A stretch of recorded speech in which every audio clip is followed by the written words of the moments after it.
Broski check. You want one. Right? Bra check. Yep. Checking. Checking. All good. Systems We're going to check now? We are going back, Larry. We're going to save all this.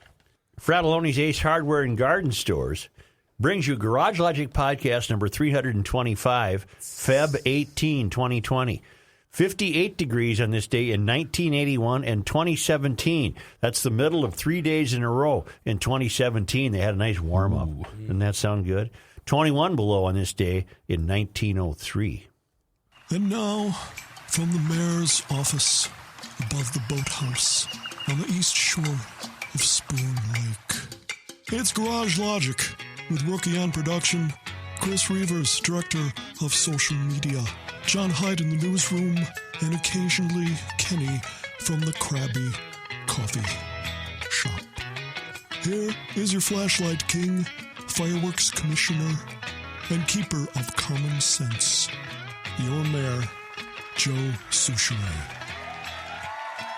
We're rapidly approaching the 40th anniversary of the U.S. Olympic hockey team getting the gold medal over the Finns in Lake Placid. Not Russia. Well, they beat the commies in the semifinal game. That's right. And because virtually the entire team will be in Las Vegas over the weekend celebrating the 40th anniversary in a Herb Brooks tribute, I called Rob McClanahan today, and he can join us Thursday. He's got to go to Vegas Friday. Oh, cool. But I want to reminisce with Rob McClanahan, who maybe people don't realize or have forgotten.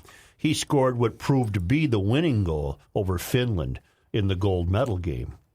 And we have much to reminisce about. We were both there, and he might have a little better view than I did being on the ice. But he'll be joining us on the Thursday Garage Logic podcast. Very cool. Nice. If we make it to Thursday. Do you have some Greta? Yeah. Well, no. The Book of Revelation apparently has had its seal broken. Oh. SEAL. Okay. Because the locusts have now reached China. And there's something about that constitutes the fifth trumpet prophesied in the Book of Revelation. These are, of course, tabloid stories. I think we'll be okay. You're saying Revelation is a Book of Revelation. tabloid story? No, this is from a tabloid newspaper. Oh. They're quoting the Book of Revelation that the plague reached the coronavirus struck China, and that may be the fifth trumpet. I guess some trumpets will sound. We've had that in the past. You recall people have claimed hearing trumpet noises in the sky? Yes. Seriously? Remember there was the one by the Mississippi River. Yeah, and they're thinking, no, that's the Book of Revelation. You're going to hear trumpets when the Wait, what? when the curtain falls. You're going to hear trumpets. What was your reference? I didn't get that. The Mississippi River. There was a gentleman that went out at a certain, I don't remember what time, but he recorded close to the river, on River Boulevard, I think it was, eerie noises that were being heard, metallic spooky. and trumpet-like, and that's not the first time that's happened. You want to know what the trumpets are? Yeah. 7 angels will sound the trumpets of God, which heralds the coming of Christ or the end of days. So you get that initial trumpet blast, I guess. On the sound of the first trumpet, hail and fire mingled with blood is thrown to the earth, Ooh, they throw blood at you. burning up a third of all trees. Number 2, the second trumpet, a great mountain burning with fire plunges into the sea. The third trumpet, the great star called Wormwood falls to earth, poisoning a third of the planet's fresh water. The fourth trumpet sees a third of the light from the sun, moon, and stars become dark.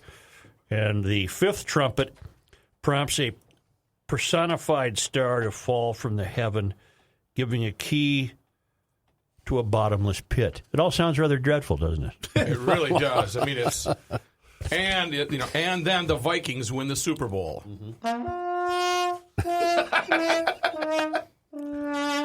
You guys must be okay with God, huh? Karma, little karma issue is what you're saying. Do you know that You guys, I just want the Lord Almighty to know that Kenny kept his mouth shut. locust plagues are fairly common? Really? You have to do the sense wins. Since the 20th century, desert locust plagues occurred from 1926 to 34, 1940 to 48, 1949 to 1963, 1967 to 1969, 1987 to 1989, 2003 to 2005, and right now you can go to Wikipedia and go to desert locust. But Joe, you and the gang were talking about the plagues of locusts in the news. It got me remembering about seeing a video of plagues of locusts in the early to mid 20th century. Boom, FYI, locust plagues pop up quite often. This is from somebody whose name I can't pronounce, an email. But they're out there. You can get a locust. Oh, yeah. So is it a 2-year circle? I have no idea how long they last. Well, you were saying like 87 to 89, 68 to 70. I'm going to get the climate news out of the way because I had to do my own research. We had an emailer point out that there has been a dearth of sense winds in conventional news stories. You get a bad flood or a bad tornado, they seem to be dropping the sense winds out because that would not play into their template of holding us in complete alarm and hysteria. And that's what a GLer does. That's key to Well, right now you've got these terrible floods in Florida. I'm sorry, in England. Mm-hmm. And it turns out that I told you yesterday, every once in a while the news gatherers, they follow up and show you the truth, whether they intended to or not. Well, it turns out there's something called the Tewkesbury Abbey in Gloucestershire, and it's flooded and reappeared over the last 900 years. Whoa. So it's not unusual for this former Benedictine monastery to become marooned in floods, 2007, 2012, 2019. And the Abbey has once again been left unscathed, just thanks to what is now known locally as the Isle of Tewkesbury that built up around it. So they're experiencing floods in England that are very dreadful floods, but they've had them throughout the history. Over the years. Back to locusts for just a brief I'm not done moment. with floods. Oh, I'm sorry. Yeah, we get more floods. Maybe You can come back to the locusts. you can drown the locusts with a big flood. Let me just finish the flood thought, because the traditional news gathering institutions in this country will be leading the nightly news tonight, presumably as they have, with the floods in Jackson, Mississippi, the Pearl River. Mm-hmm. Well, you have to do some digging on this one. Dig them up. But it hasn't reached, the Pearl River hasn't reached its peak. What do you call that when it goes? the acme. No. Penultimate. The crest. The crest. Crest. The crest. Crest. The river was expected to crest in Jackson area at 37.5 feet Monday. That is down from the 38-foot crest that had earlier been projected to occur on Sunday. The Weather Service said the river is currently at 36.42 feet in Jackson, the highest it's been since 1983. The Pearl River crested at 43.2 feet on April 17, 1979, its highest level. That's 41 years ago. I don't think anyone was talking about hysteria 41 years ago. The activists were trying to figure out how they could make some hay with it. In the last 40 years, they certainly have learned how. But the Pearl River was in much more peril in 1979. And the second highest occurrence was 1983. And I'm not suggesting this is at all a pleasant way to live your life in Jackson, Mississippi right now with these floods, but there is nothing new about them. Locusts. Oh, I got an email yesterday from Dale. Yesterday you had asked if they are edible. The locusts. Mm-hmm. Apparently, they are considered a delicacy in many countries. Well, then eat the hell out of them. Yeah, you can eat grasshoppers. Yeah, like covered in chocolate. Yeah. Dry them out. You could make. I'm not trying to make light of the situation, but wouldn't it be something if technology figured out a way to turn that into food? Yes. You grind them up for cereal, and you fry them for this, and you make them for that. You want to come over for dinner? No, I'm not. Says the guy that won't go to a fast food joint and eat the fish sandwich on a Friday. Think I'm eating that carp? You're out of your mind. Bullhead sandwich. I'm not doing that. I'm not doing that. Such a great line. I had thought I heard somewhere that these locusts did not have wings. But I'm reading the Wikipedia page about desert locusts, and it is saying, yes, they do have. Of course they do. They're flying. Rookie, look up, please. I meant to do this. Yep. Who was the mayor of New York City in 1963? I need to know that before I tell you what I'm about to tell you. Who was the mayor of New York? Was it John Lindsay? LaGuardia. I don't think Lindsay was until Mr. LaGuardia. 66 I think or 7. LaGuardia was earlier. Larry LaGuardia. I think that's, Larry LaGuardia. Robert F. Wagner served 3 terms as mayor of New York City from 54 through 65. Was he a Republican or Democrat? Clicking on Wikipedia, it looks like he was Robert Wagner. That rings a bell. Democrat. Democrat. Okay. The return of the squeegee men in New York, editorializes the New York Post, is a sign of the decline of de Blasio's New York, the mayor de Blasio. And I have a distinct memory. For some reason, my parents went nuts, and they took, at the time, there was only 6 kids. Ultimately, there were to be 7.